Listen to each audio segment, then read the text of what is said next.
81 श्री गणेशाय नमः। श्री जानकी वल्लभो विजयते। श्री रामचरितमानस बालकांड।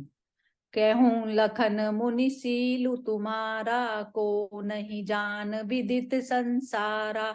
माता पिता ही उरिन भय के, गुरु रिनु रहा सोचु बड़ जी के।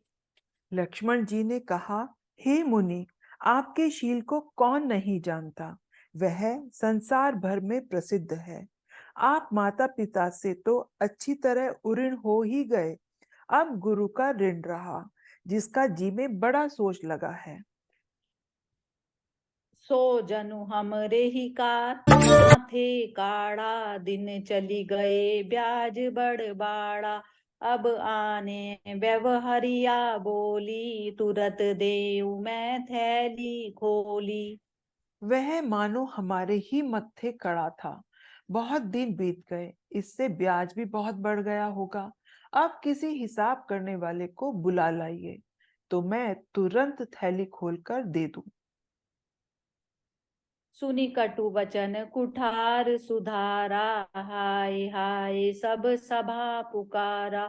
भृगुबर परसु दिखावहु मोहि, विप्र विचारी बचौ नृप दोही। लक्ष्मण जी के कड़वे वचन सुनकर परशुराम जी ने कुठार संभाला। सारी सभा हाय हाय करके पुकार उठी। हे भृग श्रेष्ठ, आप मुझे फरसा दिखा रहे हैं, पर हे राजाओं के शत्रु, मैं ब्राह्मण समझकर बचा रहा हूँ। मिले न कबहु सुबट रन गाड़े, द्विज देवता घरई के बाड़े। अनुचित कही सबु लोग पुकारे, रघुपति शयन ही लखनु निवारे। आपको कभी रणधीर बलवान वीर नहीं मिले। हे ब्राह्मण देवता, आप घर ही में बड़े हैं, यह सुनकर अनुचित है कहकर सब लोग पुकार उठे। तब श्री रघुनाथ जी ने इशारे से लक्ष्मण जी को रोक दिया। लखन उतर आहुति सरिस, भृगबर को पुकृसानु। बढ़त देखी जल सम बचन, बोले रघुकुल भानु। मंगल भवन अमंगल हारी, द्रव उस दशरथ अजिर बिहारी। लक्ष्मण जी के उत्तर से, जो आहुति के समान थे, परशुराम जी के क्रोध रूपी अग्नि को बढ़ते देखकर रघुकुल के सूर्य श्री रामचंद्र जी जल के समान वचन बोले। नाथ करऊं बालक पर छोहू, सूद दूध मुख करई न कोहू। जो पै प्रभु प्रभाऊ कछु जाना, तो की बराबरी करी अयाना। हे नाथ, बालक पर कृपा कीजिए, इस सीधे और दुमुंहे बच्चे पर क्रोध न कीजिए। यदि यह प्रभु का कुछ भी प्रभाव जानता, तो क्या यह बेसमझ आपकी बराबरी करता। जो लरिका कछु अचगरी करही, गुरु पितु मातु मोद मन भरई। करई कृपा शिशु सेवक जानी, तुम समशील धीर मुनि ज्ञानी। बालक यदि कुछ चपलता भी करते हैं, तो गुरु पिता और माता मन में आनंद से भर जाते हैं। अतः इसे छोटा बच्चा और सेवक जानकर कृपा कीजिए। आप तो समदर्शी, सुशील, धीर और ज्ञानी मुनि हैं। राम बचन सुनि कछुक जुड़ाने, कही कछु लखनु बहुरी मुस्काने।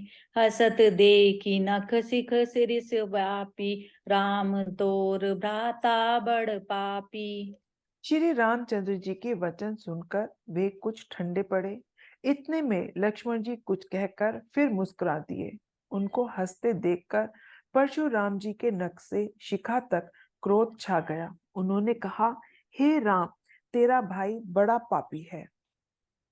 गौर शरीर श्याम मन माही, कालकूट मुख पय मुख नाही। सहज टेढ़ अनुहरई न तोही, नीचु मीचु सम देख न मोही।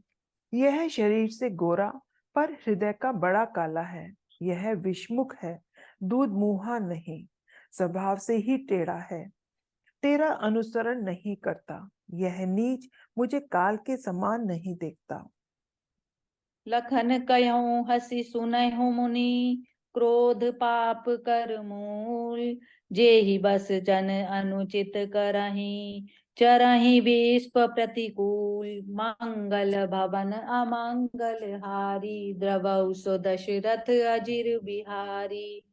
लक्ष्मण जी ने हंसकर कहा, हे मुनि सुनिए, क्रोध पाप का मूल है, जिसके वश में होकर मनुष्य अनुचित कर्म पर बैठते हैं और विश्व मैं भर के प्रतिकूल चलते हैं। मैं तुम्हार अनुचर मुनि राया, परिहरि को पुकरहि अब दाया। टूट चाप नहीं जुरहि रिसाने, बैठे होई पाए पिराने। हे मुनिराज, मैं आपका दास हूँ। आप क्रोध त्याग कर दया कीजिए। टूटा हुआ धनुष क्रोध करने से जुड़ नहीं जाएगा। खड़े खड़े पैर दुखने लगे होंगे, बैठ जाइए। जो अति प्रिय तो करई उपाय, जो रई को बड़गुनी बुलाई। बोलत लखन ही जनक डराई, मष्ट करऊं अनुचित भल नाही। यदि धनुष अत्यंत ही प्रिय हो तो कोई उपाय किया जाए और किसी बड़े गुणी को बुलाकर जुड़वा दिया जाए। लक्ष्मण जी के बोलने से जनक जी डर जाते हैं और कहते हैं, बस चुप रहिए, अनुचित बोलना अच्छा नहीं। थर थर कांपहि पुर नर नारी, छोट कुमार खोट बड़ भारी। भृगुपति सुनि सुनि निर्भय बानी, रिस तन जरई होई बलहानि। जनकपुर के स्त्री पुरुष थर थर कांप रहे हैं। छोटा कुमार बड़ा ही खोटा है। लक्ष्मण जी की निर्भय वाणी सुन सुनकर परशुराम जी का शरीर क्रोध से जला जा रहा है और उनके बल की हानि हो रही है। बोले राम ही देई निहोरा, बचऊं बिचारी बंधु लघु। तोरा मनु मलीन तनु सुंदर कैसे, विष रस भरा कनक घटुग जैसे। तब श्री रामचंद्र जी पर एहसान जनाकर परशुराम जी बोले, तेरा छोटा भाई समझकर मैं इसे बचा रहा हूँ। यह मन का मैला और शरीर का कैसा सुंदर है, जैसे विष के रस से भरा हुआ सोने का घोड़ा। सुनी लक्ष्मण बिहसे बहुरी, नयन तरे रे राम। गुरु समीप गवने सकुची, परिहरि बानी राम। मंगल भवन अमंगल हारी, द्रवहु सो दशरथ अजिर बिहारी। यह सुनकर लक्ष्मण जी फिर हंसे। तब श्री रामचंद्र जी ने तिरछी नजर से उनकी ओर देखा, जिससे लक्ष्मण जी सकुचाकर विपरीत बोलना छोड़कर गुरु जी के पास चले गए। अति विनीत मृदु शीतल बानी, बोले राम जोरी जुग पानी। सुनहु नाथ तुम सहज सुजाना, बालक बचनु करई नहीं काना। श्री रामचंद्र जी दोनों हाथ जोड़कर अत्यंत विनय के साथ कोमल और शीतल वाणी बोले, हे नाथ सुनिए, आप तो स्वभाव से ही सुजान है। आप बालक के वचन पर कान न कीजिए, उसे सुना अनसुना कर दीजिए। बररई बालकु एक सुभाऊ, इनई न संत विदूषई काऊ। तेहि नाई कछु काज बिगारा, अपराधी मैं नाथ तुम्हारा। बड़े और बालक का एक स्वभाव है, संत जन इन्हें कभी दोष नहीं लगाते। फिर उसने तो कुछ काम भी नहीं बिगाड़ा है। हे नाथ, आपका अपराधी तो मैं हूँ। कृपा कोपु बंधु बंद को साई, मोह पर करई दास की नाई। कहीं बेगी जेहि विधि रिस जाई, मुनि नायक सोई करऊं पाई।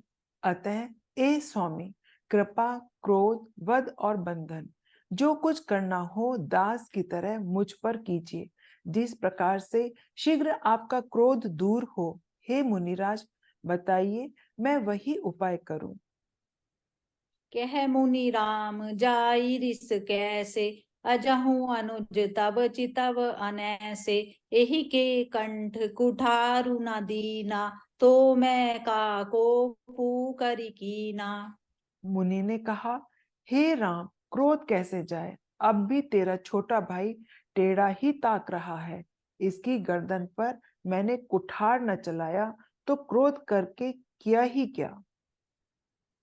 गर्भ स्त्रवही अवनीप रवनी, सुनि कुठार गति घोर, परसु अछत देखऊं जियत, बैरी भूप किशोर। मंगल भवन अमंगल हारी, द्रवौ सो दशरथ अजिर बिहारी, दीन दयाल बिरद संभारी, हरौ नाथ मम संकट भारी। मैंने जिस कुठार की घोर करनी सुनकर राजाओं की स्त्रियों के गर्भ गिर पड़ते हैं, उसी फरसे के रहते मैं इस शत्रु राजपुत्र को जीवित देख रहा हूँ। जय सिया राम। जय सिया राम।